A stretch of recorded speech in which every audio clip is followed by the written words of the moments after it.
Uma eleição tensa num país dividido, uma eleição acirrada, com autoridades querendo criar tumulto. Uma eleição violenta que despertou muitos alertas. E, enfim, o resultado. Um resultado em que predominaram as ideias democráticas. Um resultado que veio acompanhado de uma promessa de reconciliação. A disputa presidencial de 2022 foi única em diversos aspectos, para além do fato de ser considerada por muitos analistas políticos a mais importante para os rumos do país desde o fim da ditadura militar. Há uma série de ineditismos que saíram das urnas. Ineditismos que são muito mais do que meras curiosidades. Ineditismos que ajudam a contar a história recente do Brasil. Eu sou Conrado Corsaletti e este aqui é o Durma com Essa, o podcast de notícias do Nexo.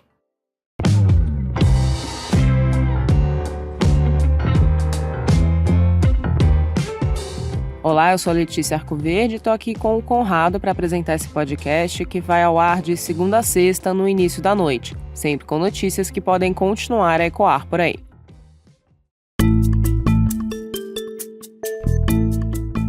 Segunda-feira, 31 de outubro de 2022, dia de repercussão dos resultados do segundo turno das eleições realizadas na véspera, eleições que trouxeram uma série de ineditismos, coisas que nunca antes na história deste país tinham acontecido.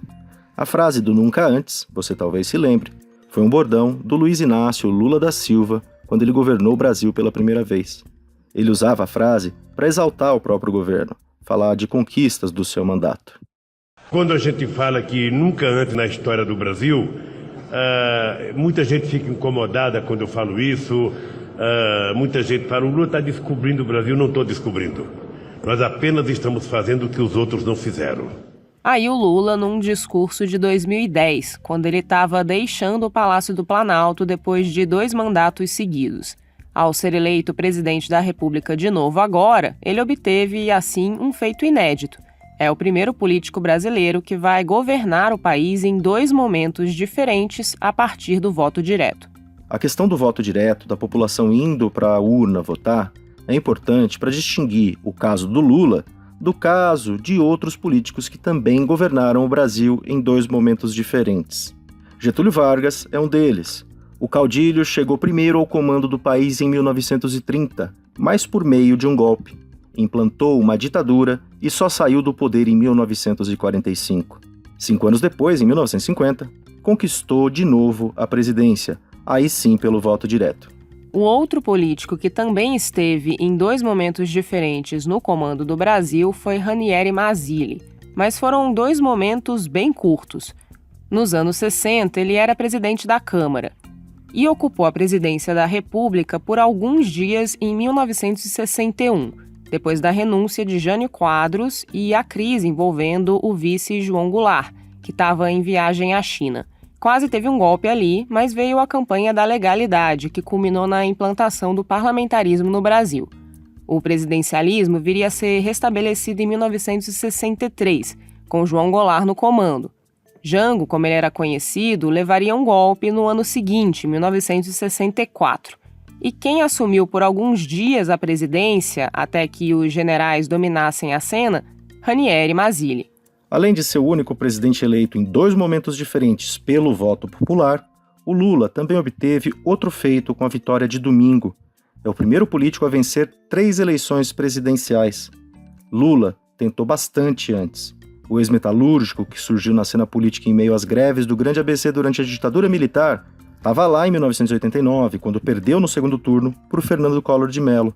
Estava lá em 1994, quando perdeu para o Fernando Henrique Cardoso ainda no primeiro turno, logo após a implementação do Plano Real.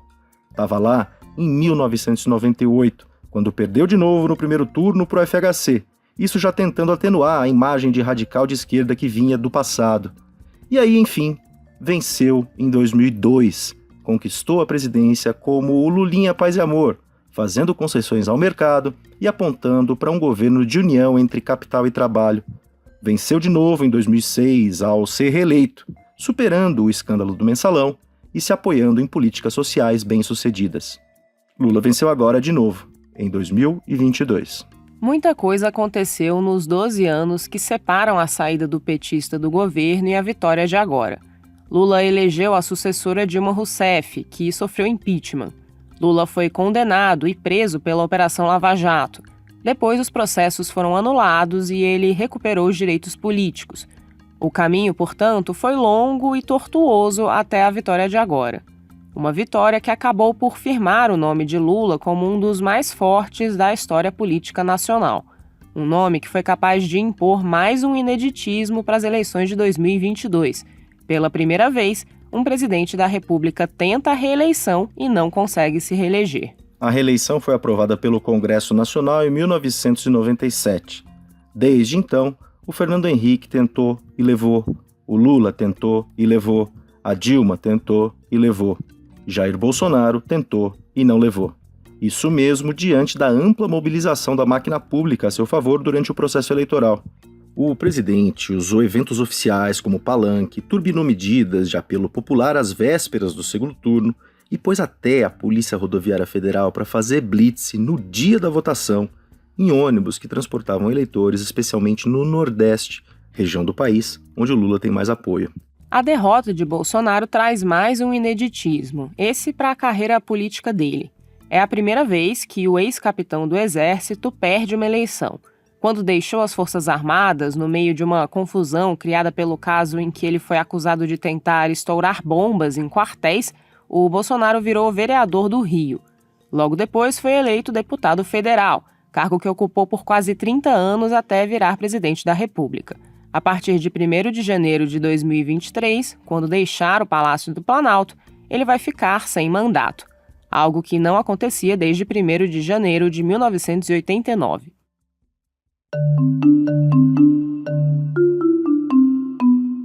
A eleição de 2022 ainda trouxe um ineditismo importante. Pela primeira vez, a abstenção foi menor no segundo turno do que no primeiro turno. Foi pouquinho. Agora, a taxa de quem não foi votar ficou em 20,9%. E em 2 de outubro, no primeiro turno, foi de 20,6%. É pouquinho, mas é revelador que isso tenha ocorrido. Afinal, o eleitor costuma ficar menos engajado no segundo turno porque tem menos cargos em disputa, não tem candidato a deputado, por exemplo, incentivando as pessoas a ir às urnas. Dessa vez, o pessoal não perdeu o engajamento e até se engajou mais na votação final, levando em conta os números nacionais, mesmo com as autoridades criando dificuldades. Uma votação cujo resultado na corrida presidencial foi o mais apertado da história. Sim, 2022 foi a disputa pelo voto direto com a vitória mais estreita. Lula bateu Bolsonaro por uma diferença de 2.100.000 votos. Numa eleição em que mais de 156 milhões de pessoas estão aptas a votar, é muito pouco. Arredondando, Lula acabou com 51% dos votos válidos. Bolsonaro acabou com 49%. Antes de 2022, a disputa mais acirrada tinha sido entre a Dilma e o Aécio Neves, em 2014, com uma diferença de 3,5 milhões de votos. A petista com 52% e o tucano com 48%. O resultado de agora diz muito sobre o momento do Brasil. Um país que vem numa sequência de crises políticas que já dura pelo menos uma década.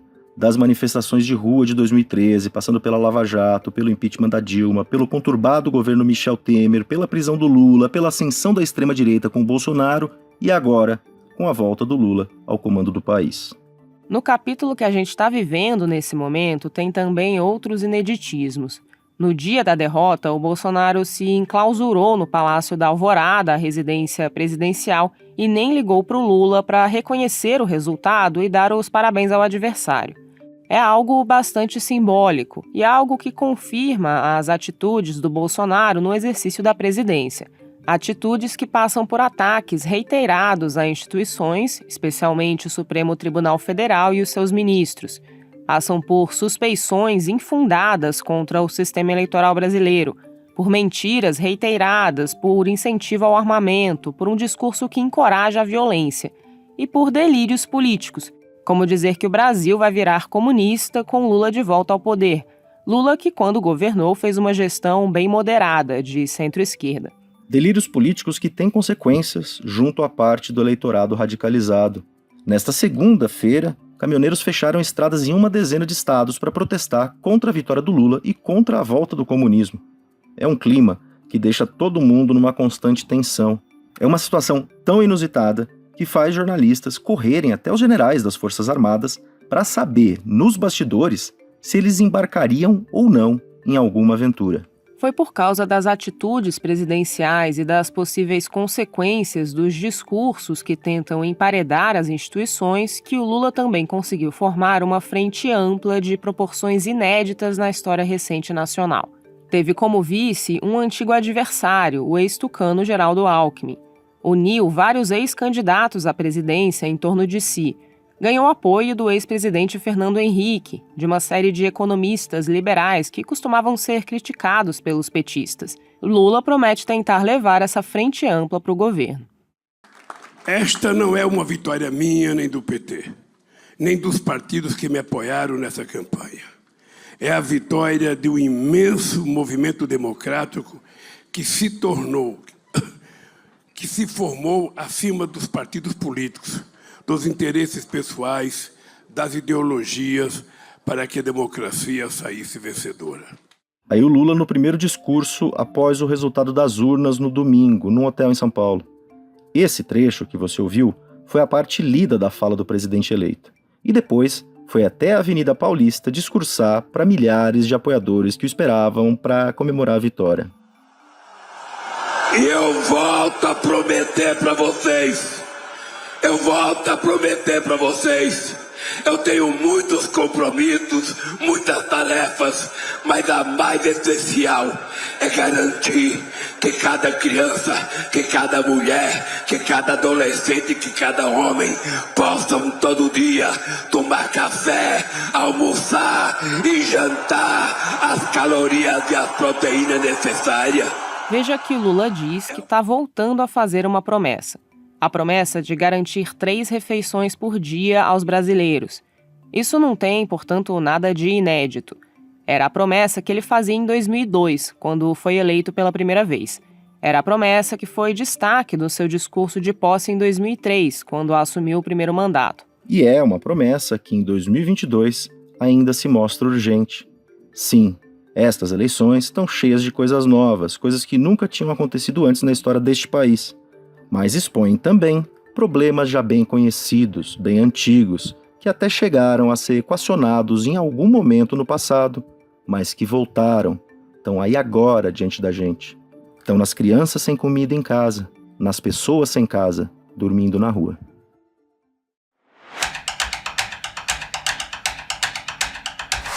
Tem uma forte discussão agora no Brasil sobre como vai ser a transição do governo Jair Bolsonaro para o governo Lula. Se vai ser uma transição pacífica ou se vai ter muito atrito. A gente tem a experiência do que aconteceu nos Estados Unidos entre 2020 e 2021, quando o Donald Trump, político de extrema-direita, fez a transição com o Joe Biden, um político moderado. O Marcelo Montanini, redator aqui do Nexo, está escrevendo sobre o assunto. Marcelo, como foi aquela transição americana? A transição de governo entre Donald Trump e Joe Biden foi tumultuada e com apagão de dados. Diferentemente do Brasil, onde o Tribunal Superior Eleitoral certifica o resultado das eleições e o Congresso Nacional colhe o julgamento e dá posse aos eleitos, nos Estados Unidos a certificação do resultado cabe ao Congresso. Diante disso, Trump tentou usar membros do Partido Republicano e o vice dele, Mike Pence, para retardar a certificação pelo Congresso para dar tempo de alterar o resultado em alguns colégios eleitorais, o que não ocorreu. Em 6 de janeiro de 2021, o presidente derrotado também estimulou que apoiadores invadissem o Capitólio com o objetivo de impedir o Congresso americano de oficializar o resultado das eleições. Não obtendo êxito nos planos iniciais, Trump promoveu um apagão de dados do governo. Ainda durante a gestão, o republicano ficou conhecido por destruir papéis, violando a lei de registros presidenciais. Ao final do governo, retirou da Casa Branca documentos oficiais registrados como sigilosos, os quais deveriam permanecer da administração federal. Por causa disso, o ex-presidente tem sido alvo de investigação, inclusive com uma operação do FBI para recuperar esses documentos na residência particular de Trump, na Flórida, em agosto de 2022. E, Marcelo, tem alguma diferença de regras de transição entre os Estados Unidos e o Brasil? Por aqui, o presidente que está deixando o cargo tem alguma obrigação em relação ao presidente que está chegando? Em essência, a transição de governo tem o objetivo de inteirar a equipe do presidente eleito sobre o funcionamento dos órgãos e entidades que compõem a administração federal e preparar os primeiros atos normativos para a posse. seja nos Estados Unidos, seja no Brasil. Aqui no Brasil, o ex-presidente Fernando Henrique Cardoso editou uma medida provisória em 2002 que disciplina essa transição de governo. O presidente eleito pode nomear uma equipe de 50 pessoas a partir do segundo dia útil após a eleição. E os trabalhos funcionam até 10 dias depois da posse. Segundo a norma, os titulares dos órgãos e entidades da administração pública ficam obrigados a fornecer as informações solicitadas pelo coordenador da equipe de transição e também a prestar apoio técnico e administrativo necessário aos trabalhos. Conversei com o professor de Direito da USP, Rafael Maffei, que explicou que, caso um servidor se recuse a colaborar com a equipe de transição, a equipe só precisa acionar o Poder Judiciário, que intimará o servidor a cumprir a obrigação sob pena de incorrer no crime de desobediência. Maffei avaliou que as chances de qualquer atitude do governo Bolsonaro para atrapalhar a transição têm um poder bastante limitado. O texto do Marcelo você lê em nexojornal.com.br.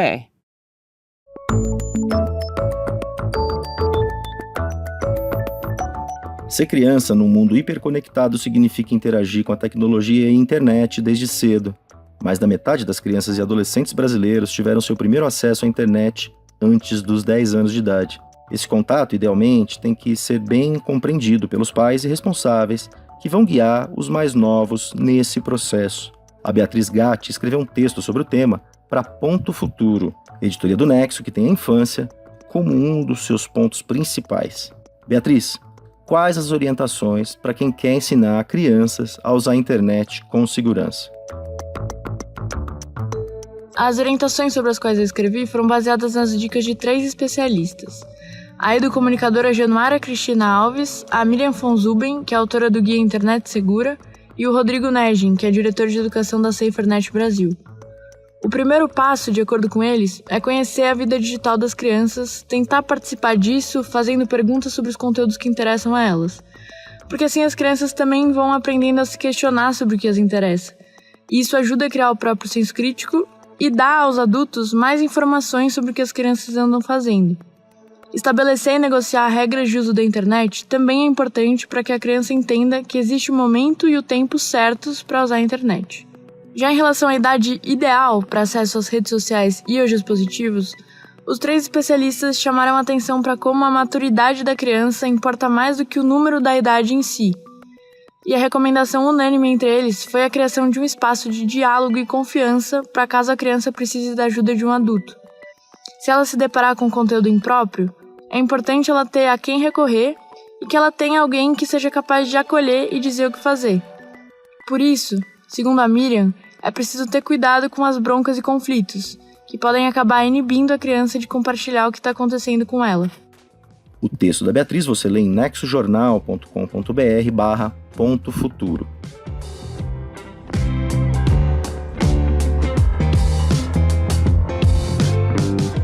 Dos ineditismos das eleições de 2022, passando pelas incógnitas na transição de governo e fechando com as questões que envolvem o uso da internet pelas crianças, durma com essa.